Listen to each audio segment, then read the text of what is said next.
Hello दोस्तों, कैसे हैं आप सब। उम्मीद करता हूँ आप सब अच्छे होंगे। दोस्तों, इसके पहले पार्ट में हमने चर्चा किया था introduction to computer, full form of computer और इन्वेंशन ऑफ कंप्यूटर के बारे में। आज के इस दूसरे पार्ट में हम चर्चा करने जा रहे हैं कंप्यूटर जनरेशन के बारे में। तो चलिए चलते हैं कंप्यूटर स्क्रीन पर और विस्तार से जानते हैं कंप्यूटर जनरेशन में क्या हुआ। आज हम कंप्यूटर जनरेशन में गणना के कंप्यूटर से लेकर के आधुनिक युग तक के कंप्यूटर के बारे में हम चर्चा करेंगे। कंप्यूटर जनरेशन को 5 पीढ़ियों में डिवाइड किया गया है। प्रथम पीढ़ी हमारा स्टार्ट होता है 1946 से 1956 तक चलता है। प्रथम पीढ़ी के कंप्यूटर काफी भारी भरकम थे साइज में। इसमें जो इक्विपमेंट यूज किया गया था वो वैक्यूम ट्यूब का प्रयोग किया गया था। पंच कार्ड पर आधारित ये कंप्यूटर था। इसमें स्टोरेज के लिए मैग्नेटिक ड्रम का प्रयोग किया गया था। बहुत ही नाजुक और कम विश्वसनीय था ये कंप्यूटर। बहुत सारे एयर कंडीशनरों का प्रयोग किया गया था इसमें। ये भाषाओं को असेंबली लैंग्वेज में इसमें प्रोग्रामिंग होती थी। यह कंप्यूटर जो प्रथम जनरेशन का फर्स्ट जनरेशन का कंप्यूटर था, ये काफी भारी भरकम था। आम आदमी के खरीद से काफी दूर था। अब हम बात करते हैं सेकेंड जनरेशन की। फर्स्ट जनरेशन में कुछ कंप्यूटर आए, जैसे ENIAC, add back, EDSAC, UNIVAC, UNIVAC first और मार्क फर्स्ट। अब हम बात सेकंड जनरेशन के कंप्यूटर के बारे में करेंगे। हमारा सेकंड जनरेशन स्टार्ट होता है 1956 से और 1965 तक चलता है। यह कंप्यूटर साइज में फर्स्ट जनरेशन की अपेक्षाकृत छोटा था। इसमें वैक्यूम ट्यूब की जगह पर ट्रांजिस्टर का उपयोग किया गया था। प्रथम जनरेशन की अपेक्षाकृत इसमें ऊर्जा की कम खपत होती थी। यह प्रथम जनरेशन की अपेक्षाकृत कुछ तेज और विश्वसनीय भी था, कम खर्चीला था। प्रोग्रामिंग भाषा इसमें कोबोल और फोर्ट्रान का प्रयोग किया गया था, हाई लेवल लैंग्वेज जिसे कहते हैं। और सेकंड जनरेशन में ही हम प्रिंटर और ऑपरेटिंग सिस्टम का भी प्रयोग करने लगे थे। इसमें जो कंप्यूटर आए थे सेकंड जनरेशन में IBM 1401, PDP first, IBM 7000, IBM 1620 और ENCR 304। अब हम बात करेंगे थर्ड जनरेशन की। थर्ड जनरेशन 1965 से 1975 तक चलता है। इसमें ट्रांजिस्टर की जगह पर इंटीग्रेटेड सर्किट यानी IC का प्रयोग किया गया। प्रथम और द्वितीय पीढ़ियों की अपेक्षा इसका आकार और वजन बहुत कम था। यह अत्यधिक विश्वसनीय था, पोर्टेबल और इसका रख रखाव भी बहुत आसान था।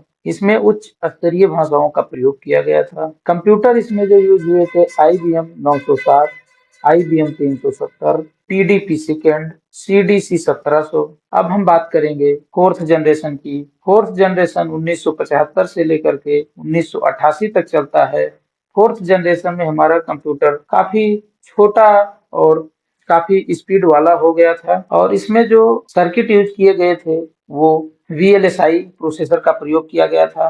आकार इसका बहुत छोटा हो गया था और ये साधारण आदमी के क्रय क्षमता के अंदर भी आ गया था, यानी आम व्यक्ति भी इसको खरीद सकता था। बहुत अधिक प्रभावशाली, विश्वसनीय और बहुत तेज गति से काम करने वाला कंप्यूटर फोर्थ जनरेशन में आ गया था और इसकी मेमोरी क्षमता भी काफी अधिक थी। फोर्थ जनरेशन में ही कंप्यूटर को नेटवर्क से भी जोड़ दिया गया था। फोर्थ जनरेशन में जो हमारे कंप्यूटर आए DC-10, star 1000, PPR second, Apple second और IBM 4341 जैसे कंप्यूटर का आविष्कार फोर्थ जनरेशन में हुआ। अब हम बात करेंगे फिफ्थ जनरेशन की, यानी फिफ्थ जनरेशन हमारा 1988 से स्टार्ट होता है और वर्तमान तक चलता है। फिफ्थ जनरेशन में जो कंप्यूटर आए वो आपके सामने हैं। लैपटॉप, डेस्कटॉप, टैबलेट, बहुत छोटे छोटे कंप्यूटर बना दिए गए जिसे हम अपने साथ लेकर के कहीं भी किसी भी स्थान पर आ जा सकते हैं। और फिफ्थ जनरेशन की अगर बात करें तो पिछले के सभी जनरेशन के कंप्यूटर की अपेक्षाकृत इसका साइज बहुत छोटा हो गया है। अलग अलग साइज के कंप्यूटर हमें देखने को मिलने लगे हैं। इंटरनेट का बृहद रूप में प्रयोग किया जा रहा है। पूरे विश्व में, पूरी दुनिया में इंटरनेट का प्रयोग कंप्यूटर के द्वारा हो रहा है। मल्टीमीडिया जैसे साउंड, ग्राफिक्स, टेक्स्ट का प्रयोग किया जा रहा है। नए नए एप्लीकेशन आ रहे हैं और हर जगह पर कंप्यूटर का प्रयोग हो रहा है। तो अगर हम संक्षिप्त में बात करें कंप्यूटर जनरेशन की, तो कंप्यूटर हमारा जो पहला जनरेशन हमारा स्टार्ट होता है वो 1946 से लेकर के 1956 तक चलता है और 1956 से 1965 तक हमारा सेकंड जनरेशन, 1965 से 1975 तक थर्ड और 1975 से 1988 तक फोर्थ और 1988 से लेकर के वर्तमान तक फिफ्थ जनरेशन चलता है। इन सभी जनरेशन में पहले जनरेशन में हमें वैक्यूम ट्यूब मिला जो कंप्यूटर को बेहतर बनाया। सेकंड जनरेशन में वैक्यूम ट्यूब की जगह पर ट्रांजिस्टर का यूज किया गया। थर्ड जनरेशन में ट्रांजिस्टर की जगह पर आईसी का प्रयोग किया गया।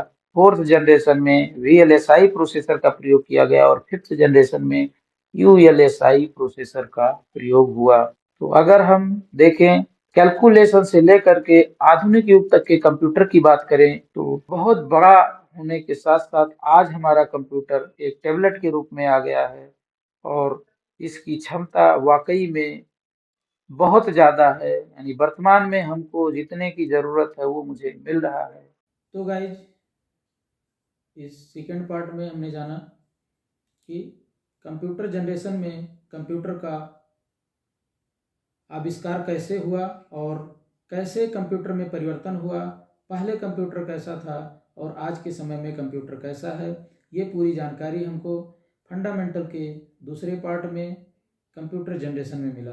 अब अगले पार्ट में हम चर्चा करेंगे कैरेक्टरिस्टिक्स ऑफ कंप्यूटर के बारे में।